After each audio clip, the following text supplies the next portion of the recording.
अस्सलाम वालेकुम and welcome back to the idea lab. मैं हूं आपकी होस्ट आयमा सैयद, एक पीएचडी स्कॉलर, एक मार्केटिंग स्ट्रेटेजिस्ट और एक बिजनेस एंटरप्रेन्योर। अब तक आइडिया लैब ने आपके लिए क्या किया है? आइडिया लैब आपके लिए ऐसे बिजनेस आइडियाज लाया जिनमें आप सीख सकते हैं कि 3,000 से 10,000 रुपए में कारोबार कैसे शुरू होता है, चीजें कहां से लेते हैं, क्लाइंट्स को कैसे पहुंचाते हैं। इसके ऊपर पूरी playlist free of cost available है चैनल पर। इसके अलावा हम ये देखते हैं कि जो companies internationally million, billion and trillion rupees कमाती हैं, वो किस प्रोडक्ट और सर्विस से कमाती हैं और आप उसे स्मॉल स्केल लेवल पर कैसे शुरू कर सकते हैं। आपकी इन्वेस्टमेंट आपके पैसिव अर्निंग का जरिया कैसे बनती है। स्टॉक्स क्या हैं, पीएसएक्स क्या है, पाकिस्तान स्टॉक एक्सचेंज पर आपकी गवर्नमेंट आपके पैसे सेफ कैसे रखती है, और इसके अलावा कंपनीज में इन्वेस्ट करने से पहले उनकी फंडामेंटल टेक्निकल एनालिसिस कैसे की जाती है, फाइनेंशियल स्टेटमेंट्स कैसे पढ़ी जाती हैं। मैं कोई फाइनेंशियल एडवाइजर नहीं, लेकिन मैंने अपनी जर्नी से जो कुछ सीखा आपके साथ शेयर करती हूँ ताकि आप आइडिया लैब के साथ ग्रो कर सकें। अस्सलाम वालेकुम and welcome back to the idea lab. और आज की इस वीडियो में हम ये डिस्कस करने वाले हैं कि इंटरडे ट्रेडिंग,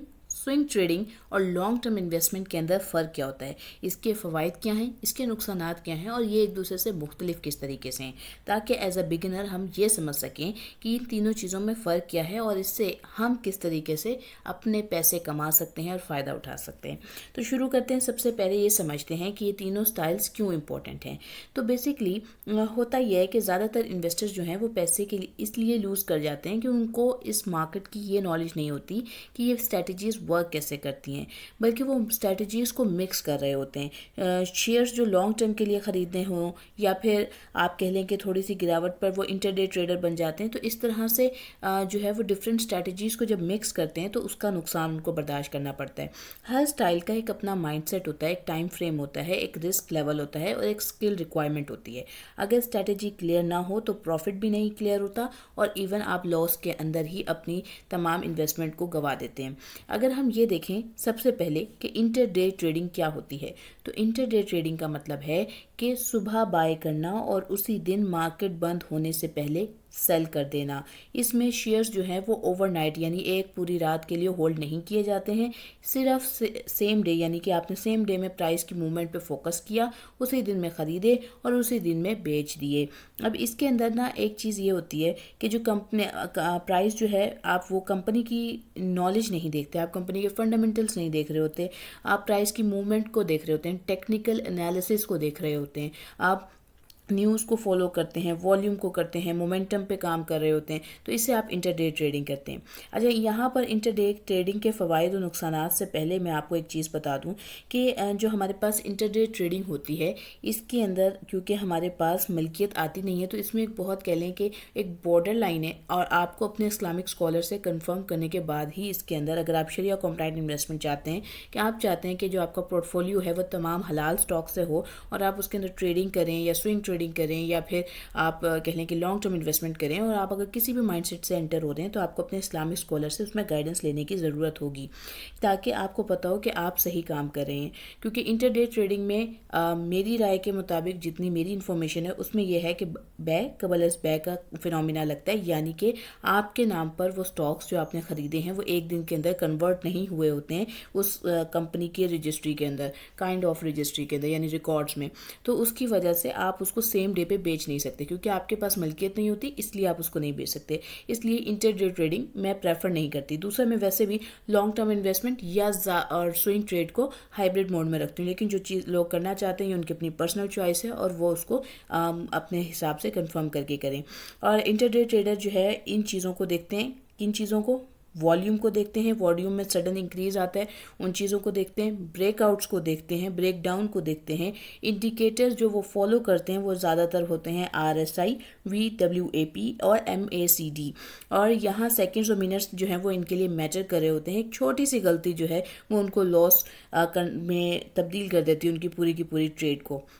अगर इंटरडे ट्रेडिंग के हवाले से कुछ फ़वाइद की बात की जाए तो वो क्या होंगे कि इसमें आपको प्रॉफिट जो होता है वो जल्दी मिल जाता है, आपको ब्रोकरेज आपका 2 टाइम नहीं करता, यानी आपने सुबह ख़रीदे और आपने सेम स्टॉक शाम से पहले बेच दिए तो आपका जो ब्रोकरेज है वो सिर्फ 1 टाइम का करता है। ओवरनाइट जो रिस्क है वो आप मेंटेन नहीं करते, कैपिटल जो है वो रोज़ आपका फ्री होता है और आप रोज़ उसको किसी नए स्टॉक में एंटर कर सकते हैं या फिर आप जब चाहें उसको एंटर कर सकते हैं। जो वॉलेटाइल स्टॉक्स हैं उनमें अच्छी मूवमेंट मिल जाती हैं। अगर स्किल्स स्ट्रॉन्ग हों, यानी कि अगर आपकी ट्रेड सही है तो आप फ़ायदा हासिल कर लेते हैं। और इसमें जो नुकसानात हैं वो क्या होते हैं फिर, तो जब भी आप इंटरडे ट्रेडिंग करते हैं तो उसके कुछ नुकसानात हैं, जैसा कि इसमें आपको स्ट्रेस बहुत ज़्यादा हो सकता है। आप अगर 1 मिनट की या 1 घंटे की या 2 घंटे की ट्रेड कर रहे हैं, उसमें आपकी प्राइस मूवमेंट के अकॉर्डिंगली चीज़ों ने वर्क नहीं किया, आपके एनालिसिस के मुताबिक चीज़ों ने वर्क नहीं किया और आप लॉस की तरफ जा रहे हैं, तो वो आपको ज़्यादा स्ट्रेस क्रिएट कर सकता है। फुल टाइम आपको स्क्रीन पर नज़र रख के बैठना पड़ती है कि चीज़ें किस तरीके से मूव कर रही हैं। छोटी सी गलती जो है वो आपको बड़ा लॉस बना देती है।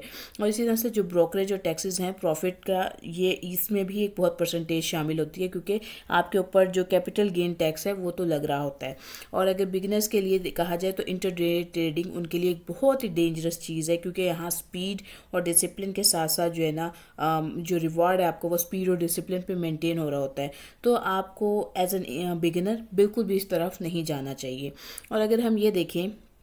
कि लोग इंटरडे ट्रेडिंग को क्यों इसकी तरफ जा रहे होते हैं या इसको क्यों प्रेफर कर रहे होते हैं, जो फुल टाइम मार्केट देख सकते हैं या जिन लोगों के टेक्निकल स्ट्रेंथ जो स्किल्स हैं वो स्ट्रॉन्ग हों, जो इमोशंस को कंट्रोल कर सकते हैं, जो जिनको उनको पता है कि उनके अगर इतनी अमाउंट लॉस में चली गई है तो उनके लिए वो मैटर नहीं कर रही अमाउंट, तो वो इसके अंदर एंटर होते हैं। यानी उनको अपने पैसों के चले जाने का दुख ना, और वो उसको मेनटेन कर सकते हैं, उस डिसिप्लिन को वो करते हैं। अब जैसे कि स्टूडेंट्स हो गए या जॉब होल्डर्स हो गए या जो लॉन्ग टर्म अपनी वेल्थ क्रिएट करना चाहते हैं, किसी गोल को अचीव करना चाहते हैं, तो ऑब्वियसली उनके लिए इतनी प्रेफर्ड स्पेस नहीं होती। अब अगर हम देखें कि स्विंग ट्रेडिंग क्या होती है, तो स्विंग ट्रेडिंग का मतलब होता है कि शेयर्स को आपने कुछ दिन या कुछ हफ्तों के लिए होल्ड किया है, या ये एक प्रेफर्ड फिनोमिना है और इसको आप कर सकते हैं, इसको आप अपने लॉन्ग टर्म स्टॉक्स के साथ चला सकते हैं। इसके अंदर क्या होता है कि जो मीडियम टर्म का जो प्राइस मूवमेंट है आप उससे फ़ायदा उठाते हैं। ये इंटरडे और लॉन्ग टर्म के दरमियान में एक स्टाइल है, एक मॉडल है। और स्विंग ट्रेडर्स जो है वो टाइम फ्लेक्सिबिलिटी के साथ जो है वो प्रॉफिट को ढूंढते हैं। अब इसमें इनका फोकस किन चीज़ों पर होता है, जो स्विंग ट्रेडर्स होते हैं वो सपोर्ट और रेजिस्टेंस लेवल्स को देखते हैं, वो ट्रेंड की कंटिन्यूशन को देखते हैं, वो पुल बैक्स और ब्रेकआउट्स को देखते हैं। यहाँ इनका पेशेंस और इनकी जो प्लानिंग है वो बहुत ज़रूरी होती है। अब स्विंग ट्रेडिंग के अंदर कुछ फ़ायदे होते हैं। अब वो क्या है कि इंटरडे से ये कम स्ट्रेसफुल होता है, लेकिन इसमें रिस्क एंड रिवार्ड की जो रेशो है वो मेंटेन होती है। और जो पार्ट टाइम इन्वेस्टर्स हैं उनके लिए ये बेस्ट है, जो पीएसएक्स की वॉलेटिलिटी को अच्छी तरह से समझ सकते हैं वो इस पे काम कर सकते हैं। और जो पीएसएक्स मार्केट को मतलब इसमें ये एक पीएसएक्स मार्केट का कह लें पाकिस्तान में बहुत पर्टिकुलरली मशहूर फिनोमिना है, स्टाइल है, क्योंकि लोग बहुत जो कह लें कि जब कुछ स्टॉक्स बहुत उनको स्मॉल लेवल पे यानी कि सस्ते मिल रहे होते हैं तो वो उसको ख़रीदते हैं और थोड़े से ज़्यादा लेवल पर जाकर उसको सेल कर देते हैं। इस तरह से वो प्रॉफिट बुकिंग कर लेते हैं। और अगर हम ये बात करें कि इसके नुकसानात जो हैं वो आपको क्या देखने पड़ते हैं, तो आपको इसमें ओवरनाइट आपके पास स्टॉक्स होल्ड होते हैं तो उसका रिस्क आपका मौजूद रहता है। चार्ट के एनालिसिस सीखना आपको पड़ते हैं, इसके अंदर भी इमोशनल डिसिप्लिन चाहिए होता है। कभी कभी जो लॉन्ग टर्म रैली है वो मिस हो जाती है। तो स्विंग ट्रेडिंग जो है वो एक पेशेंस का है, और अगर आपने इसमें एंट्री गलत ली है तो भी आपको प्रॉब्लम हो सकता है। लेकिन स्विंग टर्म ट्रेडिंग के अंदर आपको इंटरडे ट्रेडिंग से कम नुकसान, मतलब आपका कैपिटल लॉस नहीं होता। अल्टीमेटली आपने स्टॉक्स होल्ड किए, तो आप हमेशा स्विंग ट्रेडिंग को भी अपने लिए बेनिफिशियल बना सकते हैं। वो किस तरीके से वो आगे चल के बात करेंगे कि आप अगर एक बिगिनर हैं और उसके साथ आप स्विंग ट्रेडिंग करना चाहते हैं तो वो आप कैसे करते हैं। अब अगर हम ये देखें कि आपने आप जो स्विंग ट्रेडिंग है वो किन लोगों के लिए बेहतर है, तो जो लोग रोज़ थोड़ा टाइम दे सकते हैं यानी मार्केट को थोड़ा थोड़ा स्टडी कर सकते हैं उनके लिए चलती है ये। जो जॉबियंस हैं उनके लिए ऑब्वियसली प्रेफर्ड नहीं होता, स्टूडेंट्स के लिए नहीं होता, क्योंकि उनकी एक रूटीन होती है और वो उसको चार्ट्स की मूवमेंट को उस तरीके से नहीं देख सकते हैं, या चार्ट्स को समझना उनके लिए उस तरीके से टोटली हर टाइम बैठकर देखना पॉसिबल नहीं है। तो ये जो शॉर्ट टर्म वॉलेटिलिटी है, जो टॉलरेट कर सकते हैं वो लोग इस पे काम कर सकते हैं, जो एक्टिव रहना चाहते हैं वो इस पे काम करते हैं। अब यहाँ पर एक चीज़ ये है कि जो स्विंग ट्रेड है वो आप किस तरीके से कर सकते हैं अपने स्टॉक्स के साथ जब आप बिगिनर हैं। तो आपने कंपनीज के एनालिसिस कर लें। हमने बात करी कि जब हम इंटरडे ट्रेडिंग करते हैं तो उसमें कंपनी के फंडामेंटल्स की बजाय प्रेफर किया जा रहा होता है कि जो स्टॉक्स जो हैं वो न्यूज़ के ऊपर, वॉलेटिलिटी के ऊपर और इन तमाम चीज़ों पे, वॉल्यूम्स के ऊपर, इन तमाम चीज़ों पे वर्क करें, उनकी तरफ देखा जाता है। स्विंग ट्रेड में आप कंपनी के एनालिसिस करके कुछ स्टॉक्स को अपने पास रख लें कि ये जो स्टॉक्स हैं ये लॉन्ग टर्म में भी अच्छा वर्क कर सकते हैं और ये स्विंग में भी अच्छा वर्क कर सकते हैं। अब वो आपके पास कौन से हो सकते हैं? वो आपके पास KMI 30 में भी मौजूद हैं, वो आपके पास जो है PSX Div 20 में भी मौजूद हैं, पाकिस्तान मेज़ान पाकिस्तान इंडेक्स में भी मौजूद हैं, वो आपके पास महाना इंडेक्स में भी, इस्लामिक इंडेक्स में भी मौजूद हैं। सो आप इनमें से किसी भी शरिया कॉम्प्लाइंट इंडेक्स में से जो लो रिस्क स्टॉक्स होते हैं ऑब्वियसली, उनमें से आप स्टॉक अपनी सेलेक्ट करें, उनकी फंडामेंटल एनालिसिस करें, उनमें से कुछ स्टॉक्स को अपने लॉन्ग टर्म के पोर्टफोलियो में ऐड कर लें, कुछ को अपने स्विंग ट्रेड के लिए ऐड कर लें, और उसको उन जिस या फिर सेम कंपनी अगर आपने लॉन्ग टर्म में भी ली है तो उसके कुछ परसेंटेज आप स्विंग ट्रेड कर लें, कुछ जो है वो आप अपनी लॉन्ग टर्म के लिए होल्ड कर लें, और उससे आप जो है जब भी डिप्स आए उस पर बाई करें, जब आपको फ़ायदा नज़र आ रहा है आप उस पर बेच लें, और फिर दोबारा उसमें जब आपको डिप का मौका मिलता है तो उसमें एंट्री कर लें। तो इस तरीके से आप प्रॉफिट बुकिंग भी साथ साथ कर सकेंगे। अब अगर हम ये देखें कि लॉन्ग टर्म इन्वेस्टमेंट क्या होती है और ये किस तरीके से वर्क करती है, तो लॉन्ग टर्म इन्वेस्टमेंट का मतलब होता है कि स्ट्रॉन्ग कंपनीज ही खरीदी जाएं जो सालों तक होल्ड की जाएं, जिनसे आपको डिविडेंड भी मिले और जिनसे आपको कैपिटल गेन यानी कि ग्रोथ भी मिले। यहाँ फोकस किन चीज़ों पे किया जाता है? यहाँ फोकस चार्ट्स के ऊपर नहीं किया जाता, डे की जो वॉलेटिलिटी है उस पर नहीं किया जाता, मंथ्स को नहीं देखा जाता, सालों को देखा जाता है। यहाँ बिजनेस की इक्वालिटी को देखा जाता है, यहाँ बिजनेस किस तरीके से अपनी अर्निंग ग्रोथ को मेंटेन कर रहा है ये देखा जाता है, उसके ओवर द ईयर जो डिविडेंड है और कंपाउंडिंग है वो किस तरीके से वर्क कर रही है। लॉन्ग टर्म इन्वेस्टर जो है वो प्राइस नहीं बिजनेस खरीदता है, तो ऑब्वियसली उसको बिजनेस की पूरी नॉलेज होना ज़रूरी है कि इस बिजनेस ने आगे इसकी क्या आने वाले सालों में ये बिजनेस ग्रो करेगा नहीं करेगा, इसने किस तरह के नए प्रोग्राम स्टार्ट किए हैं, क्या इसके एसेट्स बड़े हैं और क्या इसकी अर्निंग्स जो है वो मेंटेन है, इसने पिछले सालों से कितनी ग्रोथ की है। ये तमाम चीज़ें जो हैं उसको देख के इन्वेस्ट करना पड़ता है। अब इसके कुछ फ़ायदे हैं, जैसे कि इसमें किसी किस्म का स्ट्रेस आपको नहीं लेना पड़ता है, इसमें कंपाउंडिंग जो है वो एक किस्म का आपका पावरफुल इफेक्ट क्रिएट करती है। और अगर रेगुलर डिविडेंड की बात करें तो बहुत सारे स्टॉक्स जो हैं वो आपको इसमें डिविडेंड पे करते हैं, जिससे आपके पास लिक्विडिटी भी मेंटेन रहती है, यानी कि जो पैसे आपने एक स्टॉक को खरीदने में लगाए हुए उसमें से कुछ ना कुछ अमाउंट आपको मिलती भी रहती है, आपका स्टॉक भी मेंटेन रहता है। आपकी मर्जी होती है कि आप ड्रिप मेथड यानी कि अपना डिविडेंड जो है वो री इन्वेस्ट करें या फिर आप अपने डिविडेंड को पर्सनल यूज़ के अंदर ले लें। इसी तरह से ये जो आपकी वेल्थ बनाने का जो तरीका है जिसमें आप स्ट्रेस फ्री होकर अपनी एक इन्वेस्टमेंट मेंटेन करते हैं, ये लॉन्ग टर्म इन्वेस्टमेंट होती है। यहाँ आपको मार्केट की टाइमिंग की ज़रूरत नहीं पड़ती है, और ये हिस्ट्री का सबसे सक्सेसफुल स्ट्रेटेजी देखा गया, यानी कि ओवर द पीरियड आप जितने भी स्टॉक्स देखेंगे उनमें अच्छी कंपनीज जिनके फंडामेंटल्स अच्छे हैं, जिनका बिजनेस अच्छा है, उन्होंने ग्रो किया है। अब अगर हम बात करें कि लॉन्ग टर्म इन्वेस्टमेंट के कुछ नुकसानात वो क्या हो सकते हैं, कैपिटल जो है वो लॉन्ग टाइम के लिए लॉक हो जाता है, यानी आपने जो पैसे उसमें डाले हैं आपका गोल जो है उसके मुताबिक वो 1 से 3 साल या 5 साल या 10 साल के लिए अगर आपने किसी गोल सेट के हिसाब से डाले हैं। अब 1 से 3 साल में फॉर एग्जांपल आपने इरादा किया कि मैंने 3 साल बाद एक गाड़ी खरीदनी है, तो आपका कैपिटल जो है वो 3 साल के लिए लॉक है। बट ये है कि 3 साल के बाद आप शायद गाड़ी ले सकते हैं, क्योंकि आपने उसको मेंटेन किया, उस डिसिप्लिन को, अपनी इन्वेस्टमेंट को उसमें डालते रहे हैं आप रेगुलरली। और अगर आपने 1 से 5 साल का किया है होल्ड और आपका कैपिटल अच्छा था, आपने अच्छी अमाउंट डालते रहे, तो हो सकता है आपका गोल घर लेना को तो आप वो ले सकते हैं। 1 से 10 साल के बाद आपने ये सोचा हुआ है कि मैंने 10 साल के बाद रिटायर होना है, तो आपने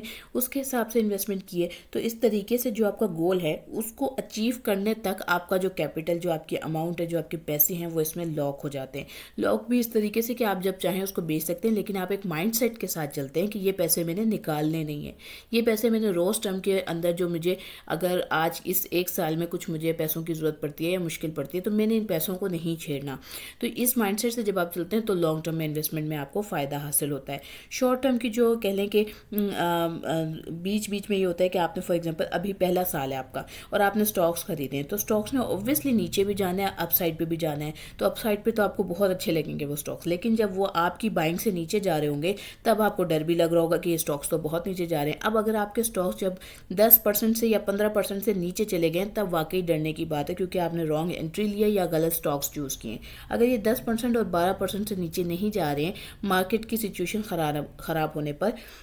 तब इसका मतलब है कि आपकी कंपनीज जो आपने सेलेक्ट की हैं वो अच्छी हैं, और आपका अगर 5% तक भी डिफरेंस आ रहा है नीचे, यानी आपकी एंट्री में कोई गलती थी। अब अगर आपकी एंट्री में भी गलती नहीं है और आपकी कह लें कि जो आपने स्टॉक्स के फंडामेंटल्स किए हैं वो भी गलत नहीं है, तब आप क्या करेंगे जब स्टॉक 3 से 4% तक नीचे जाता है किसी स्मॉल इंडिकेटर की चेंज की वजह से, तो अब आप उसके अंदर डिप आती है, उस डिप के ऊपर बाय करते हैं, ताकि आप अपने जो आपकी एवरेज प्राइस है यानी जिस पे आपने स्टॉक को ख़रीदा है, जो आपके लिए एक फॉर एग्जांपल आपने एक स्टॉक ख़रीदा था 100 रुपये का, अब वो स्टॉक जो है किसी भी मैक्रो इन्फ्लुएंस की वजह से वो आपके पास 98 रुपीज़ का आ गया, 93 रुपीज़ का आ गया, 90 रुपीज़ का आ गया, तब आप उसको 90 रुपीज़ पे बाय कर सकते हैं, क्योंकि आपको पता है कि कंपनी अच्छी है और आगे चल के ग्रो करेगी। जब मार्केट की सिचुएशन बेहतर होगी तो वही स्टॉक 90 से 100 और 100 से 110 तक जाएगा, तो आपकी जो 100 की बाइंग थी अब वो ऑटोमेटिकली 97, 96, 95 तक आ चुकी होगी और आपका प्रॉफिट जो होगा वो बढ़ जाएगा। इसे हम एवरेजिंग कहते हैं।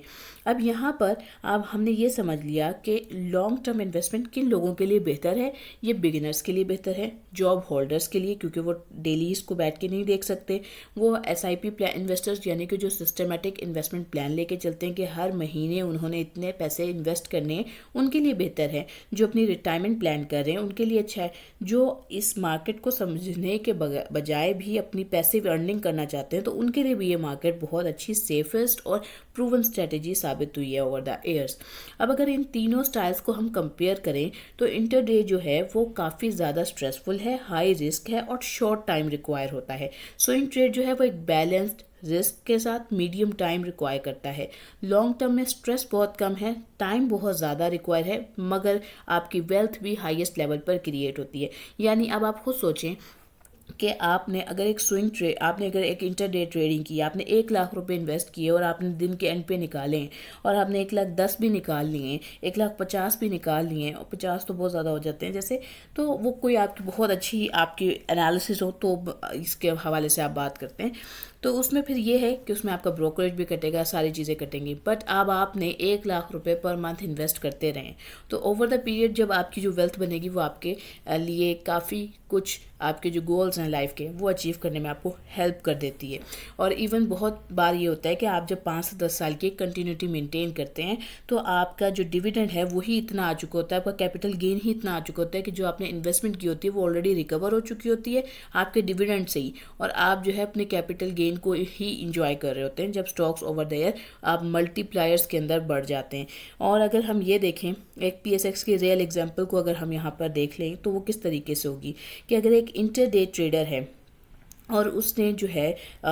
दिन के अंदर जो है वो एक छोटी सी मूव पर ट्रेड करना है और क्लोज भी करना है, और एक स्विंग ट्रेडर है, तो हम वो किस तरीके से उनके लिए ट्रेड्स वर्क करेंगे। फॉर एग्जांपल जो स्टॉक था उसने जंप किया 410 से 419 पे और फिर वापस आ गया 415 पे, तो उसने क्या किया, उसने 410 पे बाई किया, 490 पे बेचा और फिर अगेन 415 पे एंट्री ली। तो ये एक इंटरडे का जो कह लें कि पर्सन होता है वो इस तरीके से वर्क करता है। ये बहुत कम होता है कि इतने बड़े आपको ह्यूज डिफरेंस नज़र आ जाए किसी स्टॉक के अंदर, वरना अदरवाइज मोस्टली ट्रेड्स जो होती हैं जो इंटरडे में की जाती हैं वो 1-1 रुपये पे की जाती हैं या उससे भी कम के डिफरेंस पे की जा रही होती हैं। और अगर स्विंग ट्रेड की बात करें तो आप क्या करते हैं, आप सेल कर देते हैं नया रेजिस्टेंस, यानी 490 आपको पता थी कि रेजिस्टेंस जोन है, इससे आगे यहाँ पर शायद ही लोग बाय करेंगे, तो आप उसके बाद वहाँ पे उस पॉइंट पे सेल करते हैं और बाय कर लेते हैं नए सपोर्ट जोन के करीब पे। तो इस तरीके से स्विंग ट्रेड वर्क करती है। लॉन्ग टर्म इन्वेस्टर के लिए ये दोनों चीज़ें ज़्यादा मैटर नहीं करती, वो बस ये देखता है कि ओके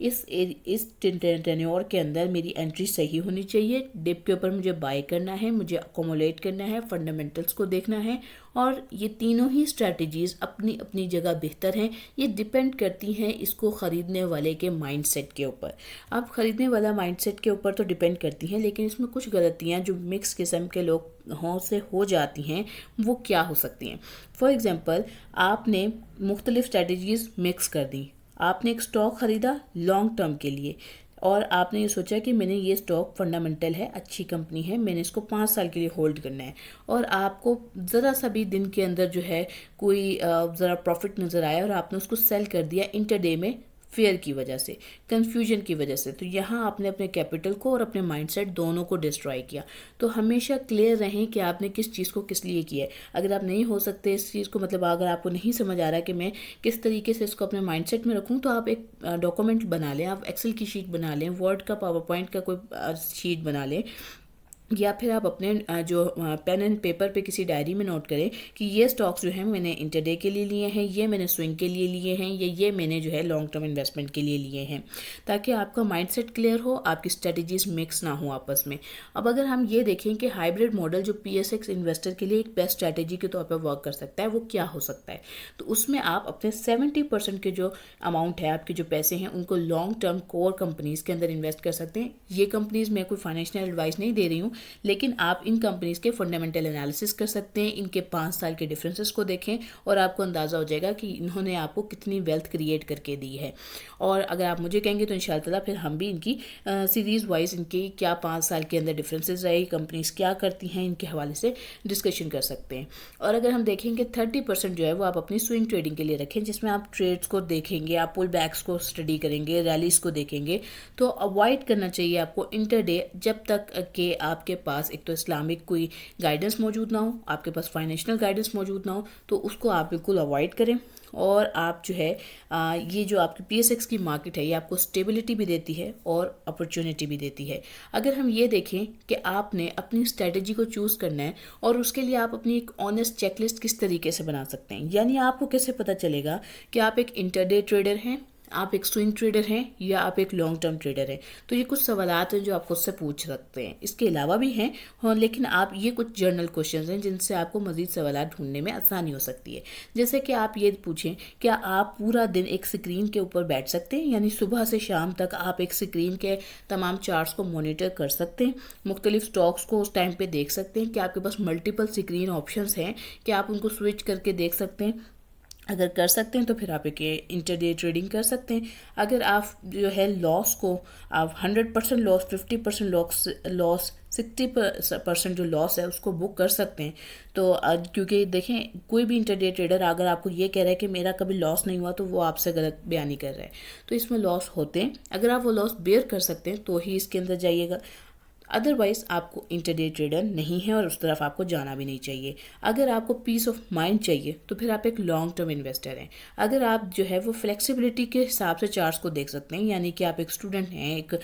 हाउस वाइफ हैं, या आप एक जॉब पर्सन हैं, तो आपके पास ये टाइम है कि आप अपनी जॉब से फ्री होने के बाद शाम में, एक हफ्ते के बाद संडे को मुख्तलिफ टाइम्स पे चार्ट्स को देखते हैं, और तो उसके हिसाब से आप किसी टाइम पे एंट्री ले लें और फिर कुछ मंथ्स में या कुछ वीक्स के अंदर या कुछ हफ्तों दिनों के अंदर आप उससे एग्जिट कर लें, तो फिर आप एक स्विंग ट्रेडर हैं। अगर आप अपनी वेल्थ क्रिएट करना चाहते हैं, आपको एक्साइटमेंट नहीं चाहिए, आपको वेल्थ चाहिए, तो फिर आप एक लॉन्ग टर्म ट्रेडर हैं। तो ये जो है वो आपकी पर्सनैलिटी डिसाइड करेगी कि आपकी स्ट्रेटजी क्या हो सकती है। आप मुख्तलिफ स्ट्रेटजीज़ को साथ लेके चल सकते हैं, लेकिन उसके लिए फिर आपका मल्टीटास्कर होना और उसको बैलेंस करना भी उतना ही ज़रूरी है, और आपको मार्केट का नॉइज़ जो है उसको मैनेज करना आना चाहिए।